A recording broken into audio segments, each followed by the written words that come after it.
Coming up tonight on YCN News, a 25-year-old man from Jaffrey, New Hampshire is killed in a crash on Route 119.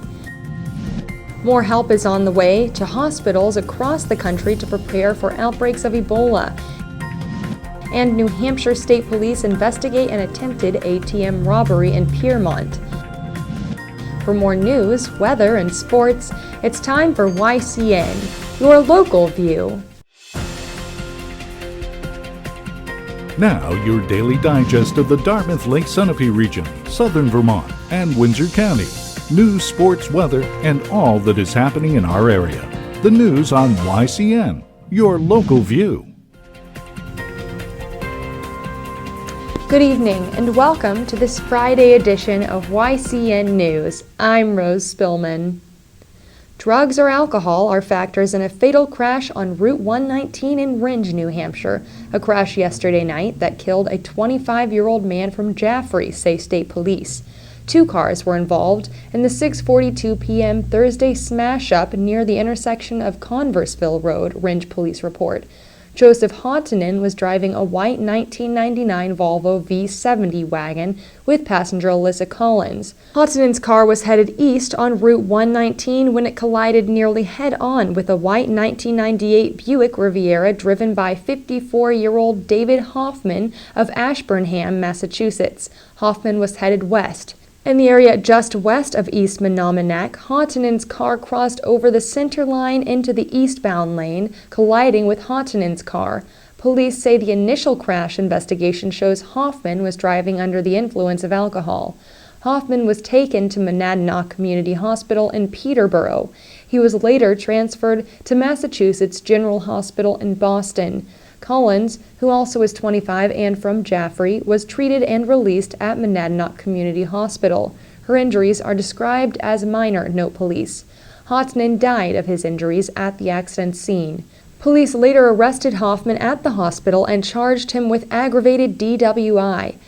The crash investigation is being handled by the State Police Collision Analysis and Reconstruction Unit. Working with the CAR unit are the Rindge Police Department and the New Hampshire State Police Troop C. Besides police, first responders yesterday included members of the Rindge Fire and Rescue. The crash remains under investigation. Anyone that may have further information related to this collision are asked to contact Trooper Brian Plumunden at 603-223-8677 or by email at brian.plumunden@dos.nh.gov.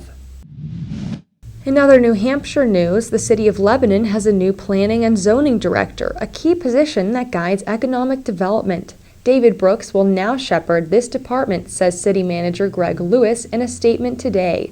Since 2005, Brooks has worked for the city's planning department. In that role, he's worked with the Planning Board, guiding citizens in local and state planning laws. Brooks also has worked with the city's Heritage Commission and the Pedestrian and Bicyclists Advisory Committee. He earned a master's degree in urban and regional planning from Portland State University in Oregon in 1999. Brooks is active in state and regional American Planning Association chapters. Brooks takes over the department on November 23rd. Lewis says he looks forward to working with Brooks to guide Lebanon toward a sustainable future. Economic development is also the topic of our next story. The Marshall, Minnesota-based Runnings is hiring now for its first store in New England. Claremont is the site for that first store, at the former Lowe's on Washington Street. The multi-department Runnings enters the city retail scene as Kmart departs. Runnings sells outdoors tools, sporting, and clothing for the family. It is expected to open next spring. In Sullivan County political news, a race between 2 well-known contenders happened again in House District 2. Democrat Sue Gottling of Sunapee defeated Republican and Sullivan County GOP Chairman Spec Bowers, a businessman in George's Mills, for the seat Tuesday. Gottling earned 937 votes compared to Bowers' 857. Newport voters favored 2 Republicans for House District 6. 4 candidates sought 2 seats. Republicans Skip Rollins and Ernie Bridge topped the ticket with 1,758 and 1,125 votes, respectively. Democrats Barry Connell and Daniel Lloyd finished third and fourth. Connell's vote tally was 942 votes and Lloyd's was 670. Turning to Vermont news, winners of the two seats representing Rockingham in the state Senate are both Democrats. In a five-way race, Jeanette White and Becca Balint prevailed. White topped the ticket with 813 votes. Balint received 612 votes. Independent Mary Hassan came in third with 231 votes. Voters marked 95 ballots for Liberty Union candidate Aaron Diamondstone, and 92 people voted for Jerry Levy, also a Liberty Union Party member. More help is coming to hospitals across the country to prepare for any outbreaks of Ebola, per the Centers for Disease Control and Prevention. Officials with the Atlanta-based CDC have ordered $2.7 million in personal protective equipment and supplies for U.S. hospitals caring for Ebola patients. Protective gowns, goggles, and other supplies are being packaged into 50 kits that can be quickly delivered to hospitals across the country as needed. Hospitals should coordinate with their state public health departments if there is a need to request these supplies from the CDC to care for an Ebola patient. For healthcare providers who want to learn more, go to cdc.gov. When YCN News returns, Claremont Stevens High School continues various renovation projects, and New Hampshire State Police investigate an attempted ATM robbery in Piermont. The YCN News continues in a moment.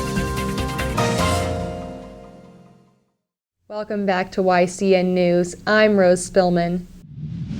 Security cameras, fine-tuning the heating system and window shades, and a new stage floor all are among building projects still being worked on at the Stevens High School renovation. Claremont School Board members heard an update on the project from Building Renovation Committee Chairman David Putnam Wednesday night. A new cafeteria setup also is underway. The near $13 million renovation project will be worked on throughout this school year.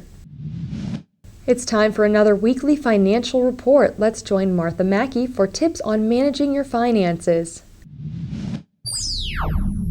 Open enrollment, a great time to review your retirement plan. Have you gotten a packet from your employer this month about open enrollment? If not, you might be getting one soon. Open enrollment is usually the time of year when your employer asks you to choose your benefits for the coming year, like your health insurance and disability insurance, and probably your retirement plan if you're fortunate enough to have one through your employer. So choosing your retirement plan options may be one of the most important decisions you make in being prepared for retirement someday. The most important decisions you can make in regards to your plan are how much you're contributing, and secondly, how you're investing that money. Boost your contributions. If you're fortunate enough to receive a raise this year, it's a great idea to put that extra cash in your retirement plan if you can afford to.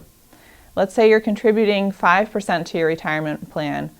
Would it make much difference to your budget if you increase that to 6%? It might not, but it could make a big difference to your retirement goals. Don't miss the match. Let's say that your employer is willing to match 50% of your contributions up to 6%. Well, if you're only adding 3% to your 401k, for example, you're missing out on half of your match. So make it a goal this year to get the entire match. And don't forget, 401k limits have increased.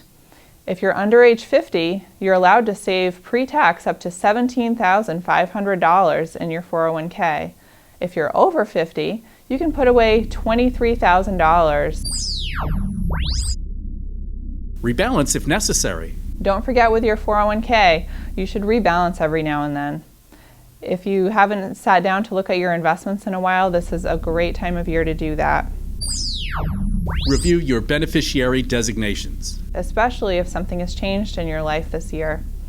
You want to make sure that if something happens to you, your retirement account will end up in the right hands.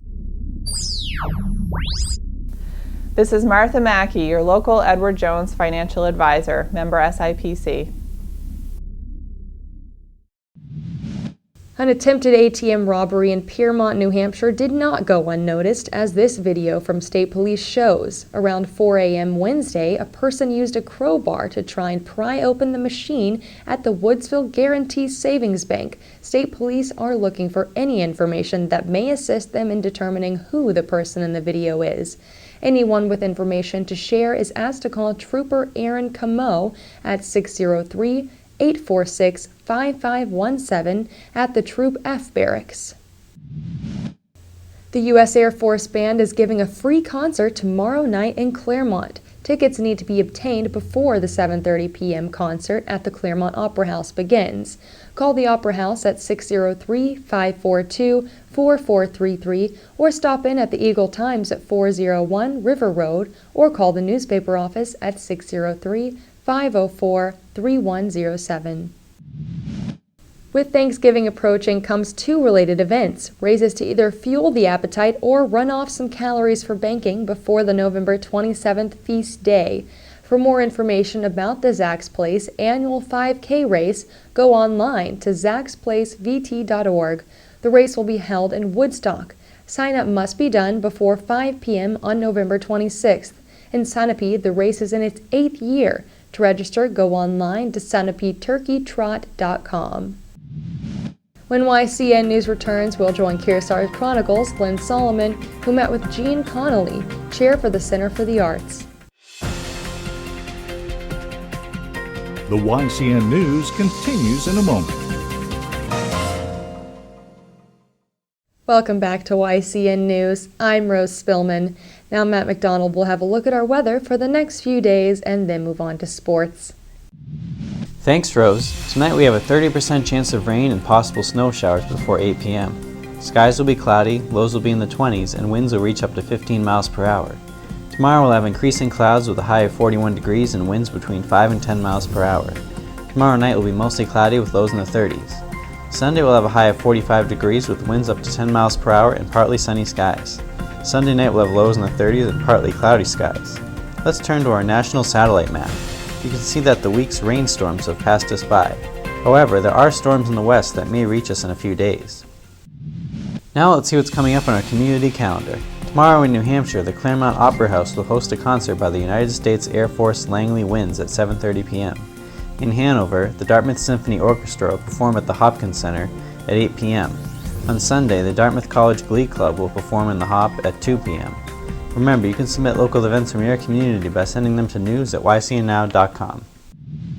It was a damp night at the stadium in Laconia as the number 3 Cougars of Derryfield matched up with the number 2 Lakers of Sunapee, setting up the rubber match from the regular season split. Early on, it looked like a balanced match with the Lakers having their chances, but unanswered goals by Derryfield made the going tough for Sunapee. Down 2-0, the Lakers did not want to let the game get away from them, with Taylor Usko cutting the lead in half. But Gabby Brummett was the difference in the game, finishing the night with 3 goals. The Lakers never gave up pressing until the final whistle. Congratulations, Lakers, from us at YCN for a great season. Thanks, Matt. When YCN News continues, I'll join Lisa Connell for this week's News in Review. The YCN News continues in a moment.